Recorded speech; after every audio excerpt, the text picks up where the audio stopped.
मित्रांनो, किती भारी वाटतं ना जेव्हा तुम्ही स्वतःला गुगलवरती सर्च करता आणि गुगल तुमच्या कार्यामुळे तुम्हाला ओळखते. मित्रांनो, तर काल दुपारी मी परतूरला हॉस्पिटलमध्ये गेलो होतो. हॉस्पिटलमध्ये बेडवर बसल्या बसल्या माझ्याकडे थोडा फ्री टाइम होता.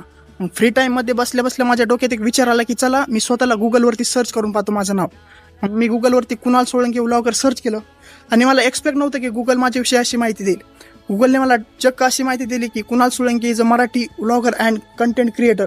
He create his daily vlogs and create his professional vlogs. And really guys, that was a very special moment for me. That Google recognized me on the basis of my work. It's just a beginning. Guys, currently I am on terrace of my house and reading book How to Win Friends and Influence People by Dale Carnegie in vitamin D. And also I am taking vitamin D from the sun. This book help us to increase the ability to deal with the people.